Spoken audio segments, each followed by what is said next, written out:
Hello, and welcome to Making Creativity Pay, the podcast where we talk to people in creative industries about how they promote and market their work. I'm Dan Barnett. On this episode, I spoke with comedian, podcaster, poet and more, Charlotte Cropper. We talk about Charlotte's job working as a facilitator for kids' after-school comedy workshops, her comedy night Slumber Party that she runs in Manchester, as well as Fight Club, a writing support group and collective, and a load of other creative endeavours. I started by asking Charlotte to give a quick introduction to herself. Hello, I'm Charlotte Cropper. I'm a comedian, writer, presenter, facilitator, all the things, all of the time. Workaholic, perfectionist, people pleaser. Hello. Fantastic. Yes, I mean, kind of looking through all the kind of stuff you do. Yes, there's 101 things. I guess we kind of start on your kind of day job, which is really interesting in that it's in comedy, but it's not doing sets in nightclubs, is it? It's kind of a bit different to that. Yeah, no, they're too young for that. I teach young people, children, teenagers how to do comedy, how to harness the powers of improv, making sketches, coming up with comedy characters. So I'm in schools, I'm in youth clubs, and that's like the coolest thing ever. I've been doing it for like 2 years now, with an amazing company called Big Comedy Shop, that's based in the Northwest, and it just came to me at the most perfect time, and it's been the most enriching and gorgeous thing to be a part of. And it's an investment, Dan, because in 10 to 7 years they're going to be coming to the nightclubs. They're going to be buying the tickets. You're playing the long game. Oh, absolutely. And they're going to find out that, God, I love to sweat. They can't know that now, but when they do, they're going to go, oh, the things that Charlotte told us off for talking about. She's talking about it on stage. What a hypocrite. So yeah, I mean, how did you get into it? Do you just kind of see it advertised somewhere and thought, that's for me? My friend and I were working as runners on a very cool... I could probably talk about it. I did a short stint as a runner on 8 out of 10 Casters Countdown, purely for the being around comedians and wanting to know how the sausage got made, you know. And my friend was like, oh, my phone's going off the hook. I've got all these messages. And I was like, what are you doing then? What are you up to recently? And he said he was working for this. And I was like, that sounds perfect. That sounds like a dream job. And then he was like, this lady, Ali Khan, is actually looking for more facilitators. So I just got straight stuck in, was doing games with the kids. And then she was like, I love how you just got really stuck into everything. Yeah, come on board. And the rest is history. How do you find the kind of different age groups in terms of what makes them laugh and kind of how much they kind of think deeper into it versus kind of surface level? You would be surprised. So we have a main rule at Comedy Club is there's no toilet humour because it's too easy, Dan. I can make a fart sound and the room will explode with giggles. So we try and really emphasise that it's about being clever. I want you to go home to your grownups, whoever's looking after you, and I want them to be like, I'm genuinely impressed that you've come up with that joke or that character or that sketch idea or whatever. So you would be surprised. I work with mainly 6 to 12-year-olds, and then I've done not as many with older groups. That tends to be when I'm in like youth clubs and stuff like that. I had a fateful day doing year 9 workshops, and that was an experience, Dan. And they definitely wanted to push boundaries and just talk about dark humour. But I totally get that, because a lot of the kids when I was at school, that was exactly what we wanted to do. We wanted to push the buttons and stuff, and it's my job as a facilitator to be like, I want you to be funny. These were the bits that I liked about what you said, but I actually am going to push you down this path and give you a challenge to not talk about really evil, dark things. But I get it, because as a kid, you know, you're afraid of a lot of stuff. And, you know, a lot of the kids will want to maybe talk about death. And that's such a normal thing to want to make fun of, because when you're a kid, that is a scary... When you find out that you're going to die, what the heck? That's a crazy thing. And it's about, trying to really just channel silliness. A big thing for me in the work that I've done with the kids, and some of them, like I do after school clubs, so you've got momentum. Sometimes I just go into a school, they meet me for that day, and then they won't see me like for another year or whatever. Other times I have recurring after school clubs, which has been beautiful to literally see kids grow up and grow in confidence and stuff. For me, it's been about saying like, you don't know this. And in year 6, they already feel it. But I was like, you are going to start to dampen down the weird parts of yourself and the silly parts of yourself. And you're going to find things cringe because other people are saying things are cringe. And the weirdness is what makes you special. And it will be the same weirdness that you're trying to recapture again when you're in your 20s and you're out of the hell of the teenage years. So it's just about, for me, telling them like, your weirdness is what's amazing about you, and to really harness that and not lose it. I literally last week, one of my year 6s gone into year 7, she came and visited me at home time for one of the after school clubs, and she was like, I just wanted to come and say hi and let you know how I'm getting on. And I was like, that's the first time that's ever happened in my experience of doing this facilitation work, and it was really powerful, even though she was just like, I'm just dropping by. And I was like, how's year 7? I was like, are you using your humour to make friends? She was like, oh yes, I'm being so sassy and like I'm getting like everyone on side. And I was like, I taught you so well. Like, and for me, I love stand-up. I absolutely adore it. But this has been such a powerful like new way to use my comedy skills that I just couldn't have anticipated. And I would have loved to have done comedy after school club when I was a kid. It would have been like exactly the thing that would have completely gotten rid of so many years of being so shy. I used to like not talk in class or anything. And now I just can't stop talking. But yeah, I think that's mainly partly why I do it. I look in that group of kids and I'm like, little inner child Charlotte's here as well, and she equally wants to have fun and be silly. Yeah, and obviously you don't want to pigeonhole someone when they're 10 or whatever, but do you see some who are performers and some who are writers even at that age? Oh my God. Yeah. Yes, I was talking about this yesterday with one of my comedian friends, because she was asking me stuff about it, because people love like hearing about it. Some people can like I can't talk to kids, and I'm like, what? Like, kids are so good to talk to. They just heckle all the time, and then you have to just go on all these different strands of conversations. There's always been a select few that, and it doesn't even matter the age. I've got a kid at the moment and he loves wordplay. So I'll be saying some stuff, doing silly voices, whatever, that gets the majority of the group on side. Big physicality, being silly. But I'll add in a couple of little bits of puns and things like that. And he's like, I respect that shot. I'm like, it's just for you, mate. That was just for you. But yeah, it is mad to see some of the kids that are like fully fledged. I'm like, you're going to be performing in no time. It's crazy. Some of the kids are doing like kids telly and being like actors and stuff, which again is so cool. And then other ones, I'd made my own talent show for the kids as like an assembly thing last year to say like goodbye to summer. We did it in front of all of Key Stage 2. It was massive, Dan. And I'd said to the kids, what do you want to do? Do you want to do a silly dance? Do you want to do a double act? Like, let's make this a proper talent show. It was all a big sketch basically. And then I said, does anyone want to give stand-up a go? And one kid put his hand up and I was like, we're going to do this. It's going to be electric. And he went on stage. He's like, who here hates vegetables? Whoa! The crowd's in like uproar. And I just wanted to cry. I was like, this is just so perfect. He's like, whoever invented vegetables needs to be in prison. I was like, preach.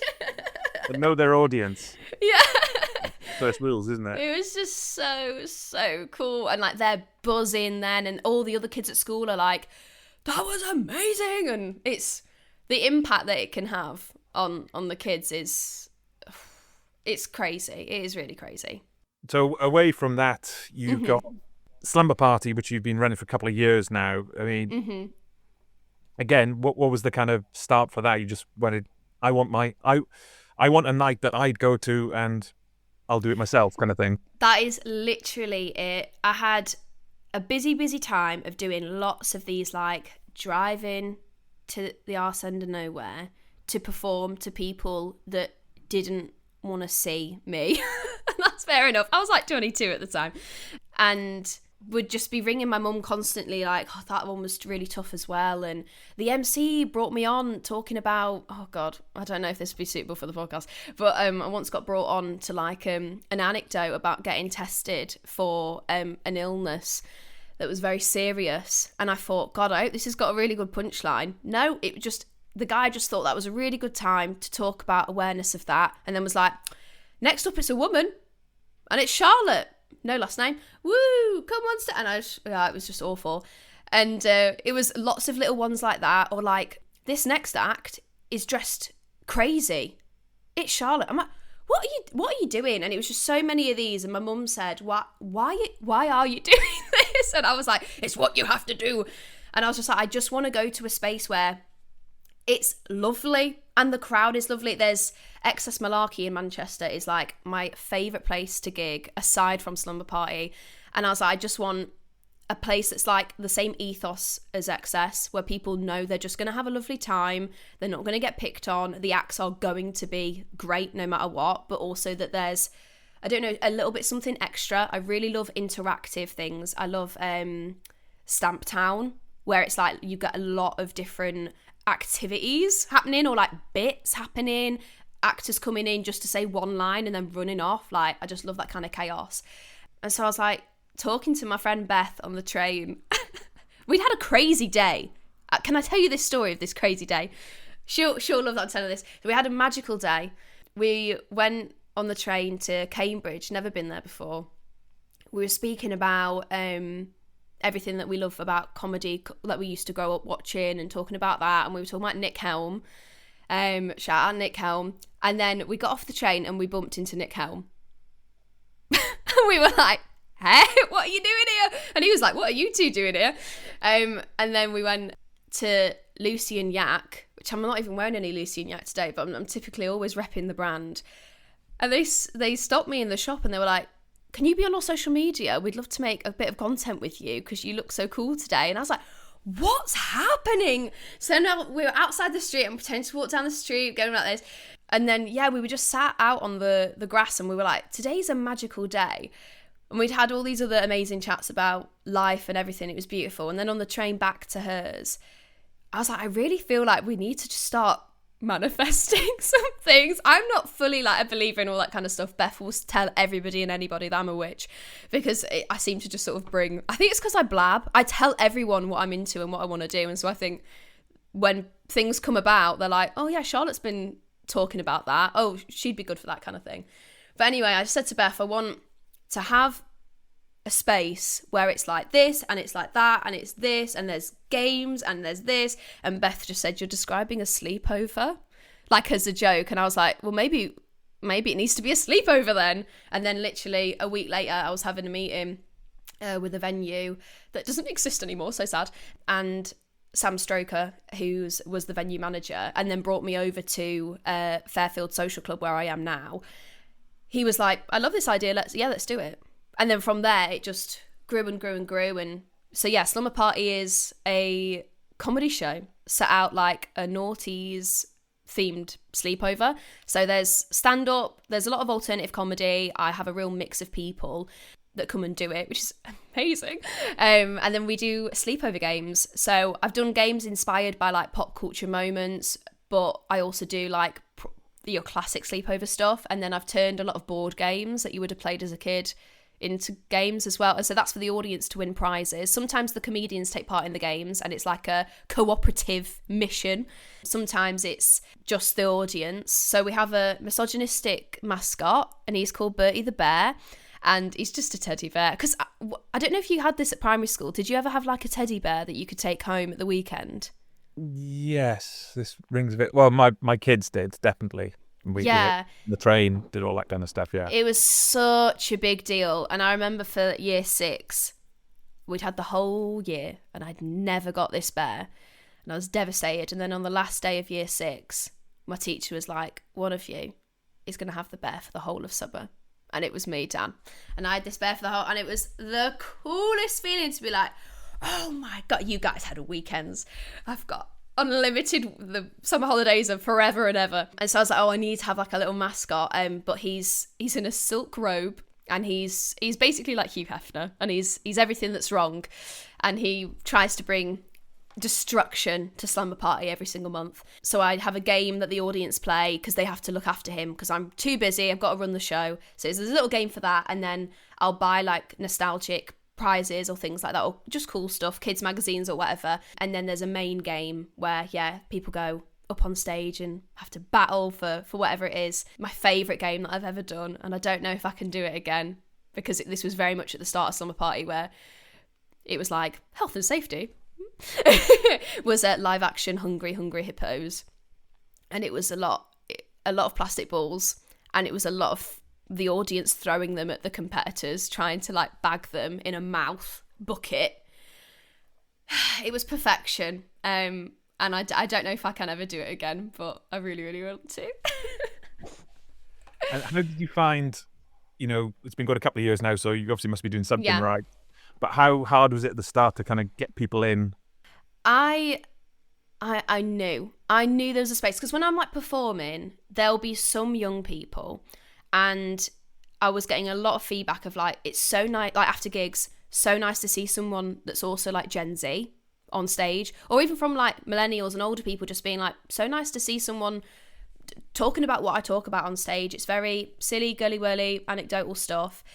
And I was like, no, there needs to be a space, because there is a market for it, for people my age, for shows that offer something different. And like, again, nostalgia is such a big thing for Gen Z. We love nostalgic stuff. And I was like, this could really be something special and a place to escape each month, that isn't, going to a nightclub. It's not a place for like heavy drinking or anything like that. It's a place really to make friends, and like the audience are just gorgeous. So we sold out the first show. We've sold out, pretty much all of the shows, bar a Christmas one that we won't talk about. Although the games were so good that month, but the 15 people who came, we had a great time. It's not been difficult, which is mad to say, and I don't want to feel like I'm tooting my own horn, but like, the people who've come have mainly been people who've never been to a comedy night before, and then they have just, God bless them, shout out to my audience, you are the coolest, loveliest people in the world. They come every month, or if they miss out a month, they like message me, sorry I can't make it this month, I have uni or whatever, I'll be there next month. And it's like that kind of loyalty, like I've got like a solid ground of people who just love Slumber Party, and I wish I was better at doing the marketing and stuff. I don't really do anything on TikTok, which I know where most Gen Z people are.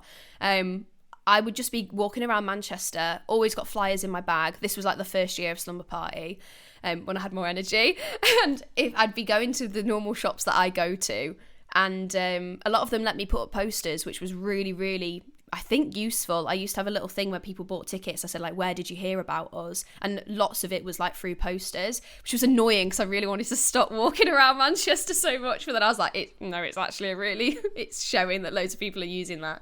But yeah, if I just saw someone in a shop, I'd be like, I know this is really weird, but you look like the target audience and I feel like you would enjoy this. And again, I feel that definitely worked in some situations.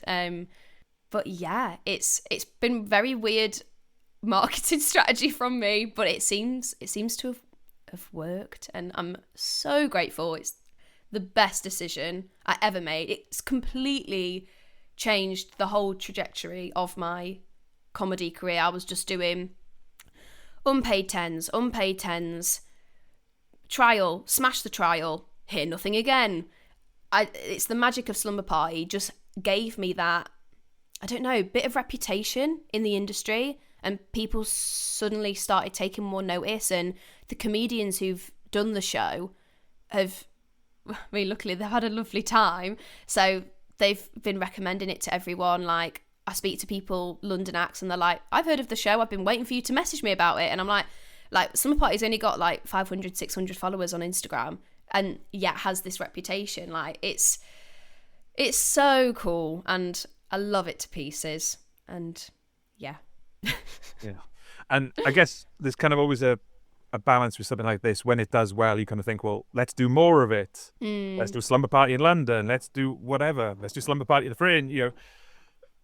How do you kind of balance, just kind of enjoying what it is, and that's great, versus trying to push things more? Because I am a perfectionist. I've always had ideas of when I want to do things. I do want to take Slumber Party to London. I do want to take Slumber Party to Fringe, but it must be on my terms. Like, I'm such a protective mother.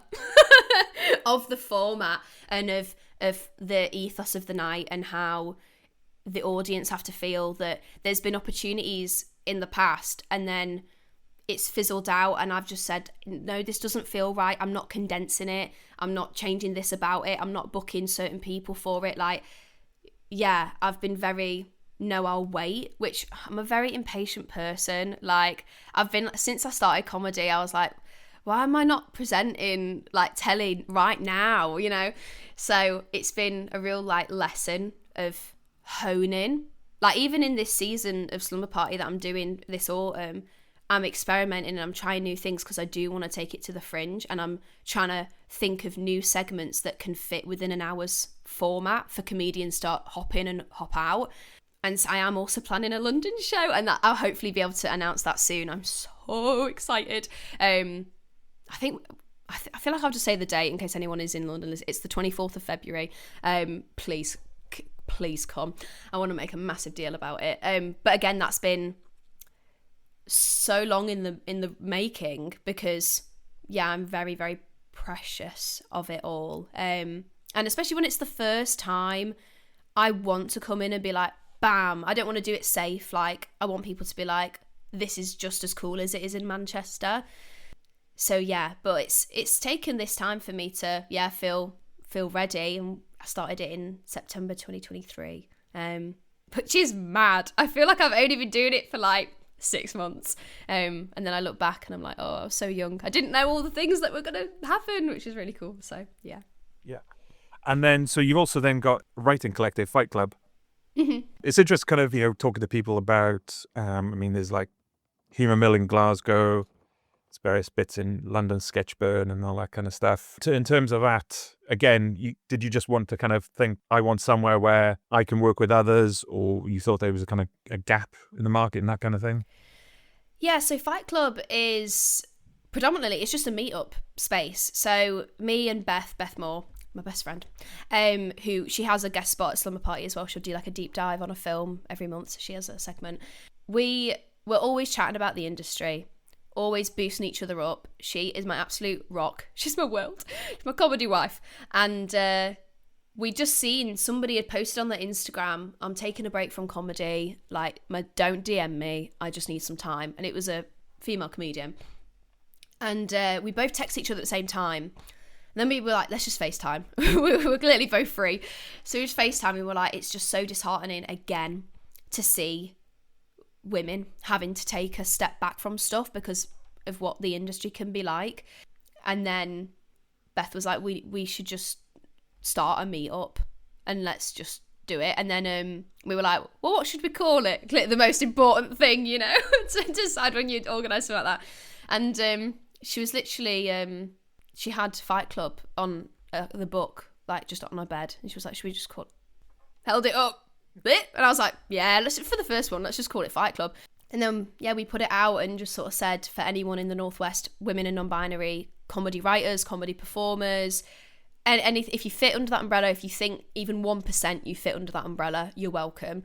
And again, it's just been one of those beautiful things where we have this collective of creatives that once a month we meet up and we share our celebrations, and there's no competitiveness, which for the longest time when I was doing comedy, because when I first started out, I was very little, and I was doing musical comedy as well, Dad. And I can't sing and I can't play an instrument. So yeah, you tell me how I was doing musical comedy. I persisted. And for the longest time, I just felt, really alone. I didn't know how to make friends. It was a weird time. And then it was pandemic. And then I was like, no, I definitely want to continue stand up. And a lecturer at uni was like, I did a stand up comedy module at uni. And she was like, do you want to try writing a set that isn't music? And I was like, don't know how well that's going to go, but okay, if you're putting me to the challenge. And then I was like, oh, this is so much easier and so much nicer, and it gets a way better response. Let's keep doing this. And then, still, you meet people at gigs, but everyone's thinking about their set, and, a lot of the people were still older than me. And I don't know, I just find it hard sometimes when you're the only woman to like, hey guys, what's going on? And they look at you and you're young, and they're just like, ugh, there's no point talking to you, which, I hate, but it happens. And from doing Fight Club and having this meetup of, again, like a core like group of 25, 30 of us, and being able to chat about, this has happened to me, oh my God, that's amazing, how did you get that? All the things that you try and squeeze into like a green room chat, and maybe you'd feel too awkward to just DM someone that you've never spoke to properly.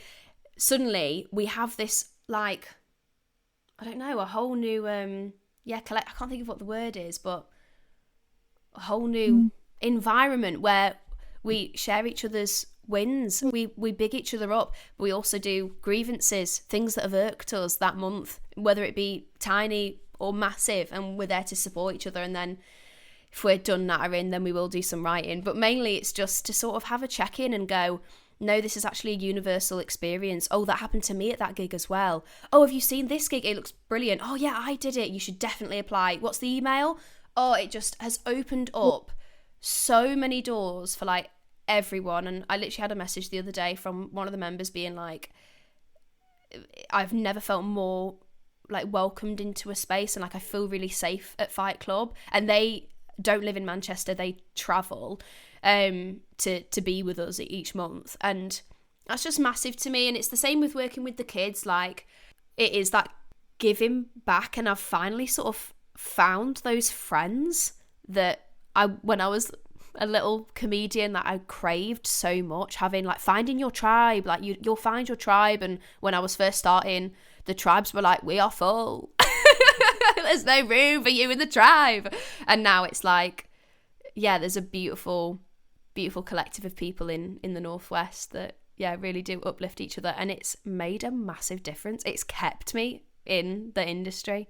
It's nice seeing, yours and other collectives, because it's not a zero-sum game. Your success won't be someone else's failure, almost certainly. That you're not really competing. You can lift each other up. You're not fighting for that one spot or anything else like that. Absolutely. Like a win for one is a win for all. I remember when, it's so funny because I was literally having these chats yesterday on the train when Dan Tiernan won the BBC New Comedian. Like, Dan was doing after school clubs with me. I took over from him at Big Comedy Shop, and I was like, this is insane, because it means it can happen. Like, it's solid proof that somebody in Manchester, oh God, someone messaged my friend and was like, is a London like big comedy person was like, is Manchester good for comedy? And it was like, oh, wake up. Come on, I'm there scrolling on social media trying to find people for Slumber Party. Like, why am I doing more work than you guys? Yes, Manchester's amazing. Come up, I dare you. Come and experience how sick it is for comedy. Like, oh, anyway. But just seeing how it can suddenly go from like 0 to 100 for someone who's so lovely and so deserves it, and has, come from similar backgrounds to it. Oh, it's just beautiful. Fits in nicely, you're saying about Manchester and the comedy scene. You're doing the Women in Comedy Festival. So yes. I've recorded, but not yet out. It'll be out by the time this is out. And with Amy from the Women in Comedy Festival. And I kind of always find it a bit weird. I totally understand why you need women in comedy and Fight Club and all those kind of things. But it is kind of weird to kind of think of women as a niche. And as a segment. Are you looking forward to that? Because it's a great festival. There's a lot of great names on there. Yeah, I've been very lucky that the first sort of show that I made, like in 2023, I was accepted into the Women in Comedy Festival, so I got to do it for that, and that was a really, really cool experience. And then didn't do it last year, and then me and Beth were like, we both want to start working on some shows, let's do a split bill, let's just see. And then that I got accepted as well, so that's literally in like 2 weeks or 3 weeks, which is crazy. I need to get my butt in gear and come up with the material that I'm gonna tell everyone. But yeah, it's lovely. I think it's really useful for us being in Manchester, because it is in Manchester. It makes it a much more cost-effective venture.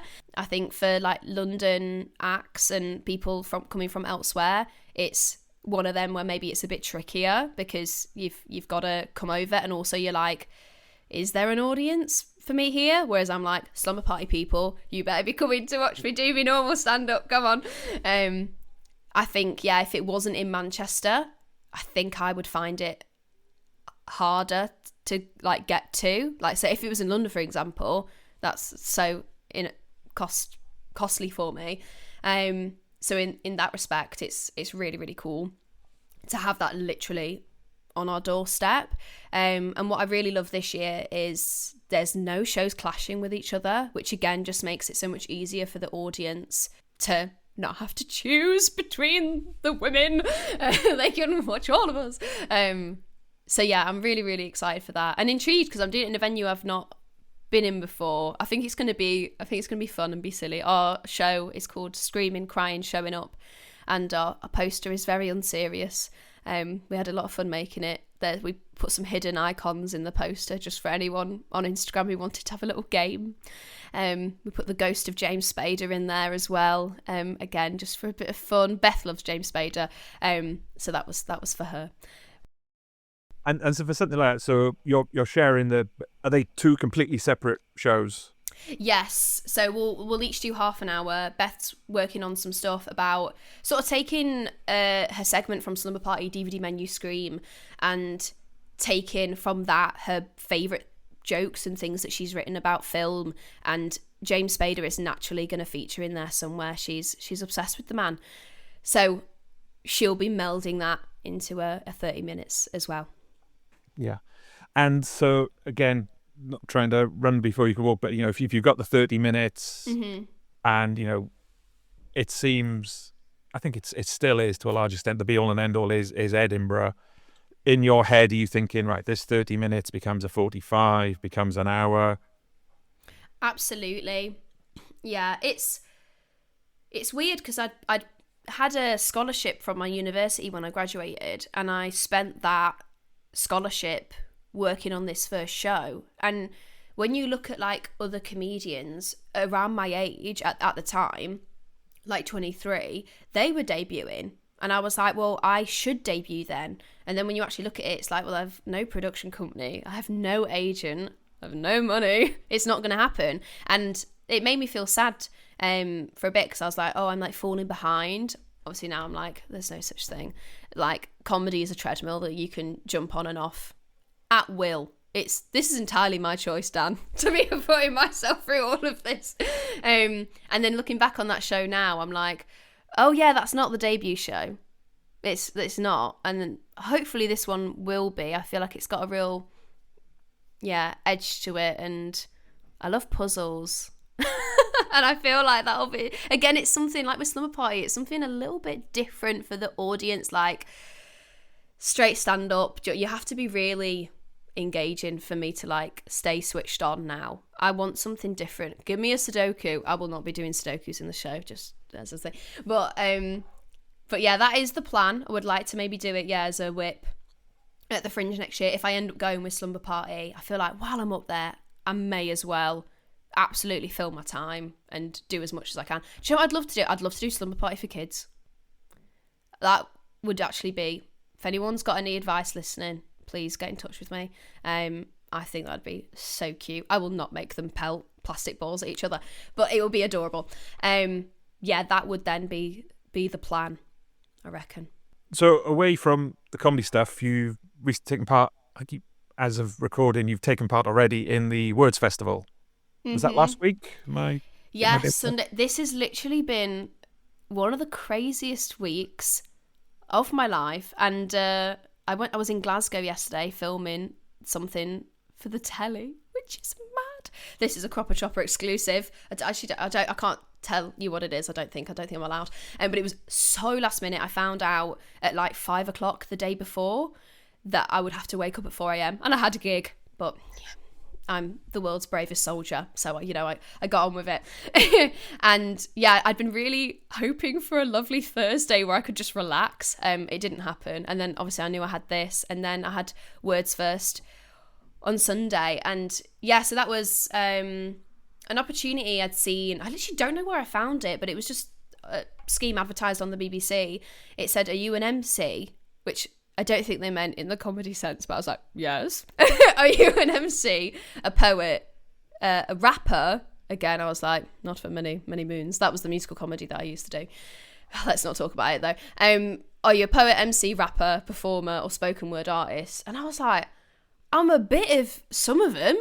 And they just said, write a poem, submit a minute poem to be considered. So I used to do poetry when I was a hormonal teenager, because that's what you do. My teacher was like, you should really write some poetry. I think it's going to help you really channel some things. But yeah, since then I'd never really shared it. So I was going through my notebooks and I was like, oh no, this is like 2016. We can't do any of this. And then I'd done some little bits. When I get bored sometimes, these things will just pop into my brain and I'm like, it's not a joke, but I'll write it down, and it's poetry is what I was doing, Dan. And so I was read back through and then I was like, this is kind of something, and I rewrote it and then just recorded it on my phone, submitted it, and I was like, you got to be in it to win it. It'd be really cool if I got it, but like, I'm not going to get it. And then I got it. One of 8 of 600, over 600 people applied. And I was like, what? And these people that I was doing it with, these creatives, they were all like, some of them were in the same boat as me, where they'd not ever performed poetry live before, and this was the first time they were doing anything like this. Obviously I have my background in comedy, so I'm confident performing. Some of them have like won awards, they do plays, they're like proper known on the scene, and I was like, felt such imposter syndrome. And my partner Joe was like, this is really good for you. It was like, it's so good that you're feeling like you need to prove yourself, and that you don't have like the normal confidence that if you put me on stage like in front of kids or in front of adults or whatever, I'll happily just chat and I can do it. Whereas this time it was like, oh, I've written like one poem that I'm happy with, and even now looking at that, I'm like, oh, that's the weakest of all the ones that I performed, kind of thing. So yeah, we had some workshops, Young Identity, Apples and Snakes. This was all online, and it was so cool, and I learned so much. And then I thought what it was that we were going to get there like on Sunday. So this all happened pre-summer. I thought it was going to be on the day. They'll say, can you improv a poem about water? I don't know. And then we'd have half an hour, and that's me in my stride. I love doing that. There's a show called Title Fight in Manchester, run by Jack Nicholls, and it's amazing. And you give each other titles, so 2 comedians will go against each other, and you have to make a unique set based on that title. The audience vote for the favourite. There's a sacrificial act where the audience decide on a title each night, and then you have to go away in the second half and write something. And I'd done that, and it was, did Toys R Us even exist? And I wrote a spoken word poem, because that's where I went in panic of having half an hour to write. And I wrote this thing, and I was like, this is so cool. So I was like, been there, done that, this is going to be great. And then we had this call about it, and they were like, you've got a 10-minute set and you can do as many poems as you want. And I was like, I can't do my 1-minute poem 10 times. That's not going to be good. Well, that's so performance art then, isn't it? Yeah. Did you get something new that time? Okay, let's do it again. So I had a summer of writing poems, and again, it was so good. God, I love a deadline. I love getting a bit of adrenaline. That's the only thing that makes me actually work. And yeah, spent summer writing, rewriting, going, no, that's not good. Oh, that's a bit of something. And then having to learn them off by heart, and then performed them on Sunday. And it was the first time I'd done it, any of them, in front of a live audience. And I had some humour in it, but they weren't like laugh a minute, like that. It was more serious stuff. So it was really weird to like gauge. I was saying to everyone when we were in the green room, I was like, will they clap? And they were like, what do you mean? I was like, after every poem, will they clap, or will they just sit there and wait for the next one? Like, I was like, I've never done it before, I don't know. And they were like, who is this woman? But yeah, it was really cool. I mean, tell me why they had us sat on the stage the whole time. 8 of us sat on a when you're like trying to rehearse your own poems, but then also you're on, because the cameras are rolling, the audience are watching you, so you've got to be like demure listening to this poetry, and then you're also trying to half listen to what everyone else is saying when they're doing their set. That was madness. And I did say, can that be changed? And the BBC said, no, Charlotte, you can't be backstage. And they were like, well, have you got any pre-show rituals? I was like, yes, I need to jump around, I need to have a flap, like, and I need to go a bit crazy backstage, otherwise when I'm then performing I just start screaming. It's not good. So I was just sat on this chair, like electricity going through me. But I got over it. I got through it, and it was actually so cool. I really, really loved it. And I was like, oh, another hobby to monetize. Great. Yeah. And it's a perfect segue actually to talk about the podcast, because yes, as if you haven't got much on the plate. So you've got Golden Time, which talks about hobbies and not monetizing, but was that again? You just thought, I'll do a podcast. You just kind of want to scratch that itch. Yeah, I'd written in my notebook like years ago, like 2023. I'd written to myself like, this is everything I'm gonna do like this year. And it's funny that that a lot of that list has happened, but it's happened like last year and this year and this year. So I'd written in this notebook, give it a go. Video series, I go and skateboard. I think I just wanted to skateboard, Dan. I think that's all it was. I just wanted to go and try someone's skateboard. Everything's content. Literally, I was like, I think that'd be so funny, and it's a way of getting my comedy and presenting to come across. That because I'd just been nominated for Future Presenter at the Edinburgh TV Festival New Voice Awards. So wordy of a title, they should shorten that. But so I wanted to do more presenting stuff. So that was me kind of coming up with different things I could do. And then life, everything, whatever. And then I was like, no, I actually think I do want to do a podcast, and something that's just for me. Like Slumber Party is so outward. Everything that I make for Slumber Party is seen, and I just wanted something that I could work on for a bit that I didn't know if it was going to be good enough to share. I just spoke to my friends, said, I know that you do this as well as doing comedy. Can we talk about it? And luckily everyone was like, hell yeah, let's do it. And then sort of, recorded the first couple, found my feet in how the format would work. And I've just finished recording series 2, which we really went up a notch. In the first series, I was doing pole fitness. I had my tarot read for me. I made a song. I watched a film, like a live cinema experience kind of vibe, and I made a puppet version of myself, which I would show you, but I'm in the process of moving at the moment, so everything's packed away. And then series 2, exclusive. The first thing I did, which I won't release till the end, I think, is I went wrestling. And I was getting thrown about this ring. Oh, it was ridiculous. But again, it was just one of those things that I'm like, nobody's going to commission this because, I'm not well known, but I really want to do it. And I do believe that I can seize the means of production and just make it myself. Shoestring budget, got my mic, borrow Beth's mic, and off I go wherever I need to be. And it's all audio because I can't pay a camera person to come along with me. And it's just been a lovely thing that, again, I didn't know if it was going to be anything. And it's been a lovely surprise that the people who've listened are like DM'd me and they're like, this is so wholesome. And I'm like, that's lovely, lovely feedback that you can just plug it in, be like, what's Charlotte going to get up to? Oh, she's having a go at this. Adorable. Like, again, it was just a different avenue of comedy and of talking to people and presenting. And also it's making me better at editing. It's making me better at working out how a podcast works if I want to do more in the future. Like if I ever want to do a Slumber Party podcast, like I've learned how to do it through doing Golden Time. And then also, the selfish part of it is there's always been loads of things that I really want to give a go, but I'm one of those people where if I'm not immediately good at something, like I get really mardy about it. Like from school, like science, maths, my teacher would be like coaching me, like your attitude needs to change. And I'd be like, well, if it's not full marks, I'm leaving. Like, so this has been a cool thing. The main one really for the first series was pole fitness. Helen Brooks, amazing comedy writer and performer. And she's always been posting her doing these crazy moves, handstands.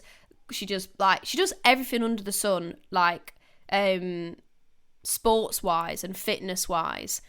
And I said, I see that you do pole fitness. Like, would you take me to a session? I've always wanted to try it, but it's so weird, like, to go to things by yourself. And, like, I commend anyone who goes and just gives things a go by themselves. For me, I do have to have a camera and a microphone. And it does have to have, like, a chat behind it. And my friends have to be there holding my hand through it all. And And that's been so cool. The selfish part of it is just getting to try loads of hobbies that I wouldn't normally give a go otherwise. And most of it I'd happily do again, not wrestling. But yeah, a lot of it I've like really truly found like new cool things to do. So.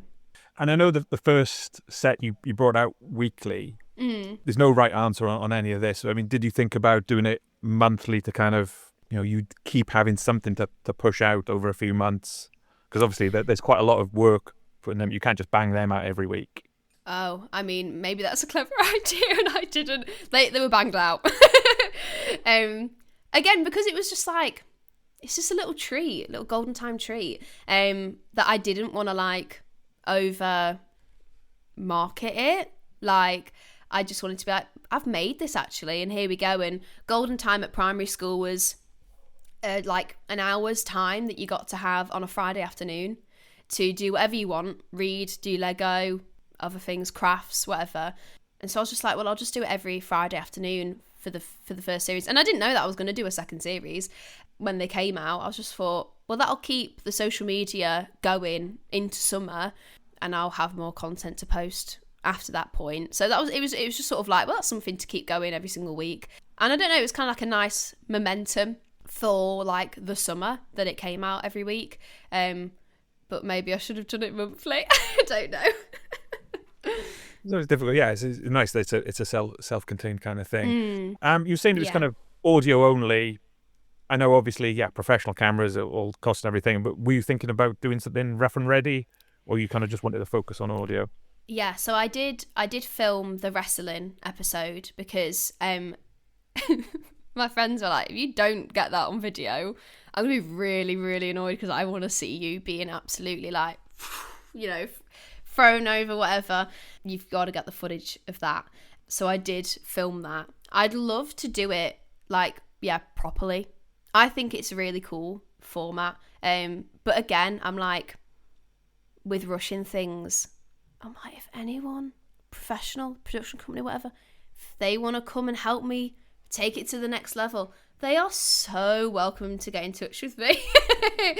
And there's enough comedians who actually are well-rounded and they have other stuff going on outside of comedy that, I'd love to do that. I need to find someone who skateboards. I've still not found anyone who's skateboarding, a comedian who skateboards. We need to message me, get me to a skate park and hold my hands. Give me a helmet. I really want to do it. One other small thing was taking part in the Funny Women competition. Yeah. So you got to the semi-finals, I believe, there. Yes, this year has been, so I like to have a word every single year that is like my focus. And for this year, it was create. So create opportunities for myself, create as much new writing, like with the new show and everything like that. Just in every aspect of work, just keep making. Again, I'm a perfectionist. It's been a hard battle of, I would rather sit there and wait until the perfect sentence comes to me than write 50 sentences and then pick the best bits. I've had to train myself this year to have it things rough and ready, and I do pick and choose of what things I do want to like mess around with. Like with the Women in Comedy show, half an hour, I am forcing myself to just, you're going to generate something and you're going to do it. And I've been making myself go to way more new material things. And so part of that was, this has been the year of applying to everything and anything and just seeing what happens. And obviously that's worked out really well with the BBC Words First. That's been a proper like surprise that happened. I was shortlisted for BBC New Comedian of the Year. That's massive moment for me.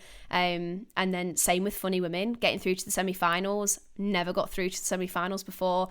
I gave myself the challenge of submitting to every single award category of the Funny Women Awards, because I was like, this has got to be the year where you just try everything. And the stage one is where that path continued, but it still meant that I'd made a short video that I was really happy with. I've made a script, a pilot that I'm really happy with, that I just wouldn't have done otherwise if I'd not given myself that challenge.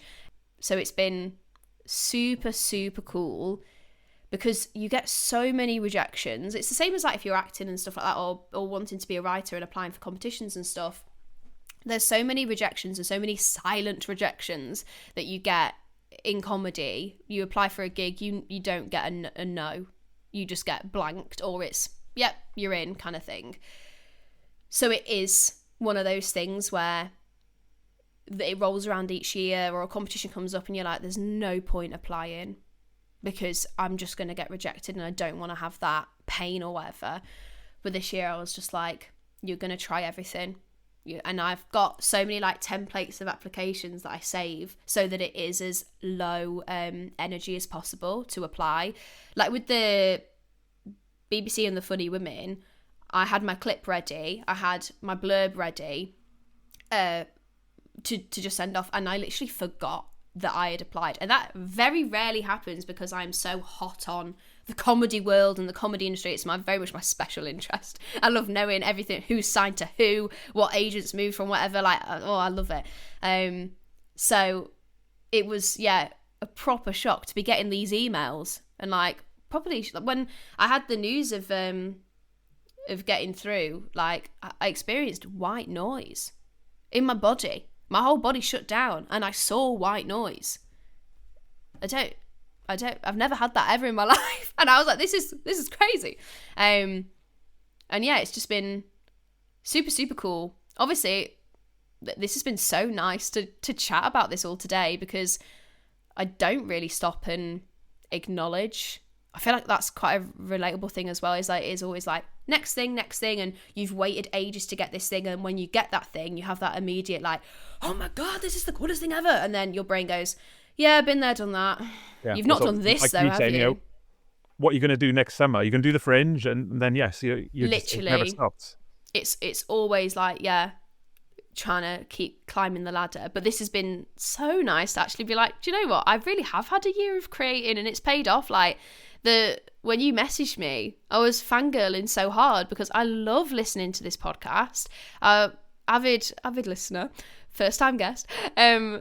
And yeah, I was like, oh no, do you know what? It was actually a proper like marker for me. That I was like, if Dan's getting in touch, I'm doing a good job. Like, I'm clearly putting out enough to be getting that note, to come on your radar.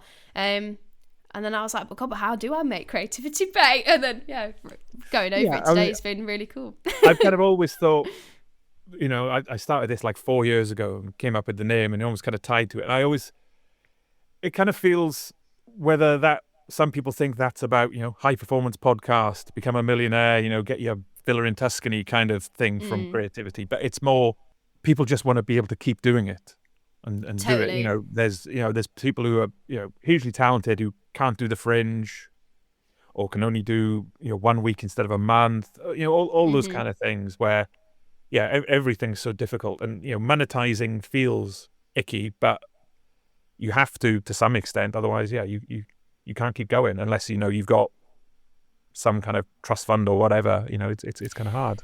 Totally. And then it's hard as well to actually find that downtime. I mean, if you asked any of my friends, they would say Charlotte never takes time off. I did have a day off recently, and then I cried, and I rang Beth, and I was like, I don't know what to do. And she was like, this isn't good actually, but I'll never be this young again. I'll never have this much energy again. And while I'm in this position, I'm a proper like, take every opportunity that I can, make as many as I can. You know, I'm a very optimistic person. From how I've grown up, it's always been instilled in me that, like, so basically my siblings are autistic, and my brother's had a very, very tough time growing up and stuff. And there's so many things that he will never be able to do. There's so many things that he can do. Celebrate that, love that. His life is very much about trying to enrich as much as we can. But for me, it's always been, well, I have one life then, and if I'm lucky enough to be able to be in these situations, or be able to make my own stuff, feel confident enough to, you know, do this, work with children, all that kind of stuff, I want to do all of the things, because, yeah, I see how lucky I am to be able to do those things. And And yeah, I'm lucky in my position living in Manchester. I'm lucky with the work that I have that is able to pay for me to take risks on things like making Slumber Party. Like, the money for Slumber Party just goes back to the acts, and at most pays for the prize of the next month. Like, cannot wait for the day that Slumber Party starts being able to pay me and Beth and Joe, who help on the show. Like, but I love it. I absolutely love it. And so I'm trying to make the most of the time that I've got. Well, that's a great place to finish. Ultimately, an awful lot of the time, it's more the crushing weight of capitalism on people. So it's nice to hear a positive take on it all. No, that's fantastic. Thanks to Charlotte for coming on the podcast. You can find out more details in the show notes about Slumber Party, the Golden Time podcast, and where else you can find Charlotte. If you enjoyed this, check out our other episodes with a variety of comedians, musicians, authors, and others in creative industries. Thanks for listening.